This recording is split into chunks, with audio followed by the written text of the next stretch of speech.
My sister's biggest mistake wasn't trying to wreck my marriage. It was thinking I wouldn't see it coming. She wanted a war, but I refused to fight it on her terms. Instead, I gave her a cold, quiet lesson in consequences.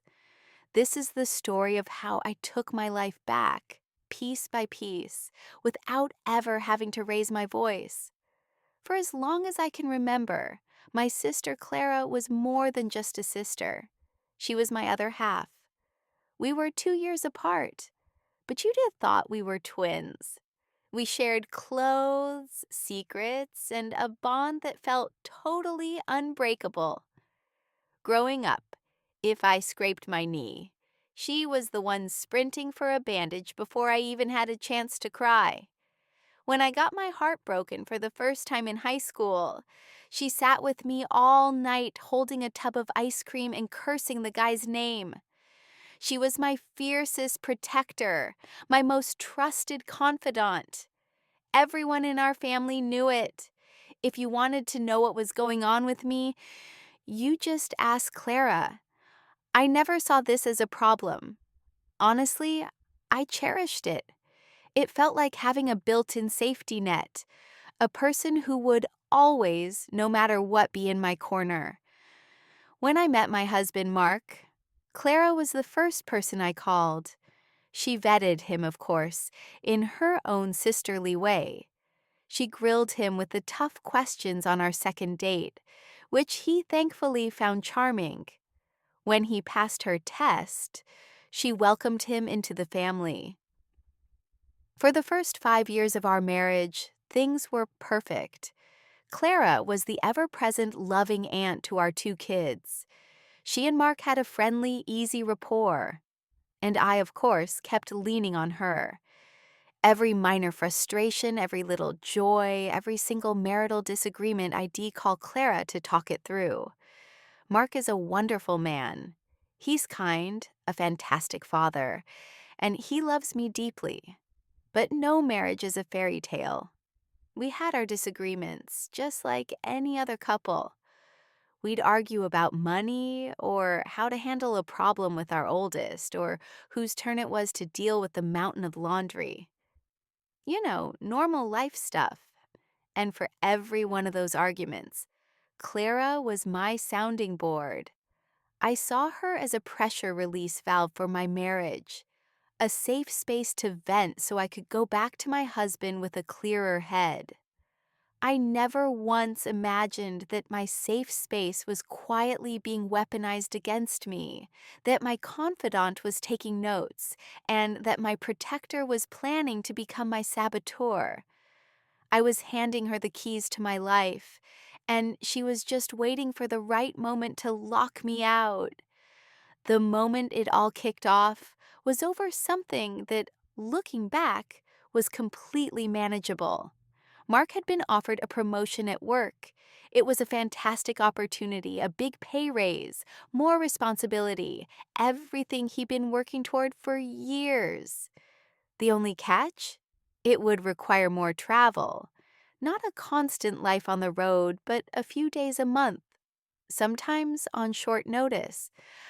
I, on the other hand, had just started a small business from home, a passion project I was finally getting off the ground.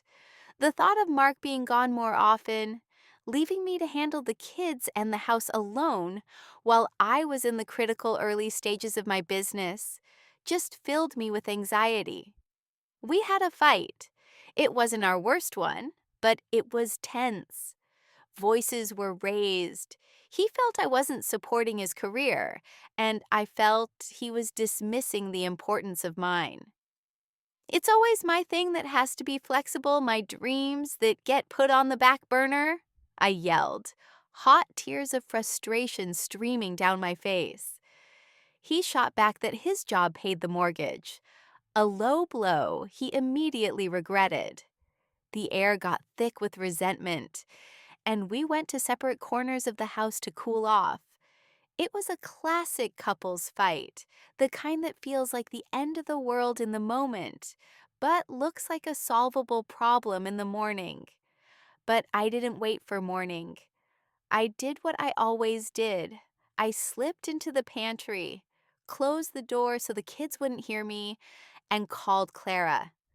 I tearfully recounted the entire fight, probably exaggerating his words in my anger, painting him as the villain and me as the martyr. I just needed to vent. I just needed her to say, "That sounds so hard. He's being a jerk, but you two will figure it out." That is not what she said. There was this strange, sharp silence on the other end of the line. Then, in a voice that was eerily calm, she said, "This is it. This is what I was worried about. He doesn't respect you." I was floored. "What?" "No, Clara, he's just stressed." She cut me off. "No, listen to me. He just showed you exactly who he is. He thinks your business is a joke. He will never see you as an equal. You have to leave him." The words just hung there in the air, cold and heavy. Leave him? Over this? It was so extreme, so out of proportion. I immediately started to backtrack. "Whoa, Clara, it's not that serious. We're just fighting." But she wasn't listening. She was in mission mode. "I'm coming over," she said, her voice now filled with a chilling sense of purpose. "Pack a bag for you and the kids. You're staying with me." Before I could argue, she hung up. I just stood there in the dark pantry, the smell of spices suddenly making me sick. The support I was looking for felt twisted into something else. It wasn't concern. It was a command. And it was the first tremor of the earthquake that was about to rip my entire world apart. For the next 2 weeks, my life became a surreal nightmare, completely orchestrated by my sister. Mark and I had talked the morning after our fight. We both apologized. We sat down with a calendar and a spreadsheet and worked out a real, solid plan for how to manage the travel schedule. We found compromises. It's what couples do. We were fine, but Clara refused to accept that reality. She had decided my marriage was over, and she was going to force that ending on me, whether I wanted it or not. First came the texts. It started with a flood of "Are you okay?" and "Thinking of you," but quickly turned into something much more sinister. "Don't let him manipulate you into staying," one read. "You're stronger than this." She sent me articles with titles like 10 Signs You're in a Verbally Abusive Relationship. Every time I reply that Mark and I were working on it and things were better, she shoot back, "That's what he wants you to think. It's the cycle of abuse." She was trying to reframe my normal marriage into some textbook case of psychological torment. Then she went behind my back. Mark came to me one evening, his face pale with confusion and anger. He showed me his phone. It was a string of messages from Clara. "You need to stop being so selfish and let her go," one said. Another read, "I know what you said to her. The whole family knows what you're doing, and we won't stand for it." Mark was horrified. "What is she even talking about? I thought you two were just talking. This is insane." Seeing those messages felt like I'd been stabbed in the back. She had taken my vulnerable emotional venting and twisted it into a weapon to use against my own husband. She wasn't my confidant anymore. She was an active agent of chaos in my marriage. When I confronted her about texting Mark, it didn't work. She just claimed she was protecting me from my own bad judgment and escalated her campaign. She called our parents. She spun this wild story about how deeply unhappy I was, about Mark's supposed emotional cruelty and controlling behavior. She told them I was having a nervous breakdown, but was too brainwashed to see it. Suddenly, my phone was blowing up with calls from my worried mother, my concerned father, my nosy aunt. But they weren't calling to support me. They were calling to question me. Honey, Clara told us everything. Are you sure you're safe? My mom asked, her voice trembling with manufactured panic. My private marital spat was now a public family crisis, and I was being painted as an unstable victim who couldn't be trusted. Clara had successfully isolated me by poisoning the well with everyone I would normally turn to. The final straw came on a Saturday afternoon. Mark had taken the kids to the park so I could have a few hours to work. We were in a great place. We were communicating, we were connecting, and the travel issue felt like a distant memory. Then my doorbell rang. It was Clara, and she wasn't alone. She had a box in her hands and a grim look on her face. "I'm here to help you pack," she announced, trying to push past me into the house. "You're leaving him today." I blocked the doorway, stunned. "Clara, what are you doing? I told you we are fine. Stop this." She looked at me with this mix of pity and contempt. "You're too weak to do it yourself, so I'm going to do it for you. Where are the kids' things?" It was at that moment that it all became crystal clear. This had nothing to do with me being happy. This was a power trip. In her mind, she was the hero of this story, and she needed a damsel in distress to save. If a real one wasn't available, she was more than happy to create one. The breaking point wasn't a shouting match. It wasn't a dramatic, tear-filled fight in the doorway. It happened in the silence after I finally got her to leave. I had to be firm, colder than I'd ever been with her. "You are not welcome in my house right now, Clara. You need to go." I closed the door on her shocked face, my hand trembling as I slid the deadbolt. I leaned my forehead against the cool wood of the door, my heart hammering against my ribs. First came the shock, then a wave of hurt so deep it felt like a punch to the gut. How could she? How could the person I trusted most in the world try to tear my life apart over one tearful phone call? I spent the next hour just sitting on my sofa, replaying the last 2 weeks in my head. I thought about her words, her actions, the concern that felt more like control, the advice that was really just a set of demands, the way she had made herself the judge, jury, and executioner of my marriage. And then a crucial memory floated to the surface. It was from our phone call right after I told her Mark and I had made up. ID said, "We're actually doing better than ever. The fight forced us to communicate in a way we haven't in years. It was a good thing in the end." I had expected her to be relieved, happy even, but she wasn't. I could hear the ice in her voice. "A good thing," she had spat back. "You're sacrificing yourself for him again. I can't believe you're choosing him over your own happiness. Over me." Over me. That was it. That was the key. Sitting there on my sofa, the truth hit me like a ton of bricks. This was never, ever about my happiness. It was about her role in my life. I had always been the little sister she had to protect, the one who needed her guidance. My happy, stable, independent marriage threatened that. But a marriage in crisis? A sister on the verge of a messy divorce? That put her right back in the center of my universe. She'd be the one I'd run to, the one who'd help me find an apartment, the one to pick up the pieces. She wouldn't just be my sister. She would be my savior. My problems gave her purpose. My stability made her irrelevant. The realization was sickening. It was a betrayal so deep, it reframed our entire relationship. Every piece of advice, every act of protection was suddenly cast in this new sinister light. It was all about control. And in that moment, something inside me went cold. The hurt was still there, but it was buried under a chilling clarity.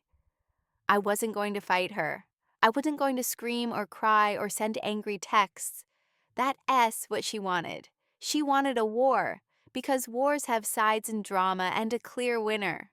No, I wasn't playing her game. I was going to burn the whole game board to the ground. My revenge wouldn't be loud. It would be the slow, silent, and complete removal of her from my life. She wanted control. I was about to teach her what it felt like to have none at all. Before we get to the part you've all been waiting for the lesson, if you're enjoying this story and believe in taking back your power, do me a favor and hit that like button. It tells YouTube you want to see more stories like this. And if you want to make sure you don't miss what happens next, make sure you subscribe and turn on notifications. It really helps the channel out, and we post the best stories every single day. Okay, back to how I gave my sister the coldest lesson of her life. My plan was simple, but it took a lot of discipline. My strategy was all about subtraction, not addition. I wasn't going to add more drama. I was going to systematically cut off every bit of access and information she had, starving the fire of the oxygen it needed. I was fighting a quiet war, with silence and boundaries as my weapons. Step 1 was to immediately put her on an information diet. This was the most important part. Her power came directly from what she knew about my life. So, I cut off the supply. The day after she showed up at my door, she texted, "Are you still thinking about what I said? I found a great lawyer." The old me would have fired back a long, emotional paragraph defending my marriage. This time, I waited 6 hours and replied with 2 words: "We're fine." A few days later, she asked how things were with Mark's new travel schedule. I replied, "It's manageable." When she pushed for details, "What does that mean? Is he helping?" I replied, "We have a system that works for us. Anyway, how are you?" I became a black hole of information. Every question about my marriage or my feelings was met with a brief, boring, neutral answer before I immediately changed the subject. She got no drama, no vulnerability, no ammunition. It was like she was trying to light a fire with wet matches. Step 2 was the gray rock method. It's a technique for dealing with manipulative people where you make yourself as boring and unresponsive as a gray rock. When the information diet wasn't enough and she'd try to provoke me, I'd use this. She'd call and say something inflammatory like, "Saw on Facebook Mark went out with friends. Hope you didn't have to stay home with the kids again." Instead of getting defensive, I'd just say, in a totally flat voice, "Uh-huh." She'd wait for more, but I'd give her nothing. "Well, don't you think you deserve a night out?" She'd press. "I'll think about it," I'd reply. Her attempts to create drama just hit a wall of total indifference. It drove her nuts. She was desperate for an emotional reaction, any reaction, and I gave her absolutely nothing. The silence on her end of the phone after one of my non-answers was more satisfying than any argument I could have won. Step 3 was reclaiming the narrative. I knew she had painted a false picture of my life to our family. Screaming that she was a liar would only make me look unhinged, just like she claimed. So instead, I launched a quiet little PR campaign. I call my mom, not to complain about Clara, but just to chat. I told her a funny thing my kid said. I told her about a new client I landed. And I casually, cheerfully mention how great things were with Mark. His new travel schedule has actually been a blessing, I'd say. He's so much happier at work, and our time together feels more special. We even started a new date night tradition. I did the same with my dad and my aunt. I never mentioned Clara or the drama. I simply showed them a calm, happy, stable reality that completely contradicted her frantic story. Over time, her frantic warnings started to look less like concern and more like gossip. She was the one who looked unstable, not me. Finally, step 4 was enforcing my boundaries. I muted her on my phone. I didn't block her, that would be a declaration of war. Instead, I just took control of my response time. An urgent 5-paragraph text from her would sit unread for a day. A frantic call would go to voicemail. My lack of an immediate response deflated her sense of importance. I was teaching her, through my actions, that she was no longer an emergency contact in my life. Her access had been downgraded, her VIP pass revoked, and there was nothing she could do about it because I never gave her a fight to latch onto. My peace became my shield, and it was impenetrable. The climax wasn't some explosive moment. It was a slow, dawning realization on my sister's face at, of all places, our family's Thanksgiving dinner, about 4 months after I started my quiet campaign. The vibe was already a little tense. Clara had been trying for months to get a reaction out of me, and my consistent, calm refusal to engage had clearly put her on edge. She'd been bouncing between overly sweet "I miss you" texts and passive-aggressive jabs in the family group chat, none of which I ever gave more than a polite thumbs-up emoji. At dinner, everyone was sharing what they were thankful for. When it was my turn, I smiled. I'm so thankful for my amazing family, of course. I started, looking around the table. And I'm especially thankful for Mark. This year brought some challenges with his new job, but working through them together has made our partnership stronger than I ever thought possible. He's the most supportive husband and father, and I'm just so incredibly lucky. I reached over and squeezed his hand, and he smiled back at me, a real, loving smile. It was all true. The crisis Clara tried to create had ironically forced Mark and me to build an unbreakable team. I could feel Clara's eyes burning a hole in the side of my head. This public declaration of my happy marriage was a direct takedown of the story she'd so desperately tried to sell. After dinner, as I was helping my mom clear plates, Clara cornered me in the kitchen. This was the moment she'd been waiting for. "That was quite a speech," she said, her voice dripping with sarcasm. "It's nice that you've gotten so good at pretending everything is perfect." The old me would have jumped right into a fight. The old me would have felt the need to defend my happiness. But the new me just stacked a few plates, turned to her, and gave her a small, polite smile. "Pretending? No, Clara, I'm just happy," I said, my voice light and breezy. "Oh, before I forget, did you try Mom's sweet potato casserole? It's amazing this year." She was completely stunned. I had sidestepped her attack and changed the subject to something totally meaningless. She tried again, her voice getting a little louder, a little more strained. "We need to talk. You've been ignoring me for months. You shut me out after I was just trying to help you." I paused, looked her directly in the eye, and delivered the final quiet blow. "Help me?" I asked, with a calm, almost clinical curiosity.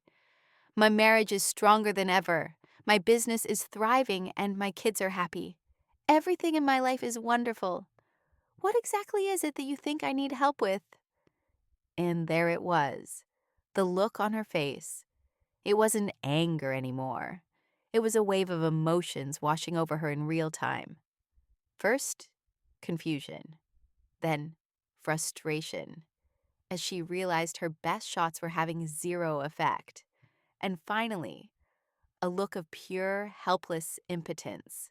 She looked like a magician whose tricks had suddenly stopped working.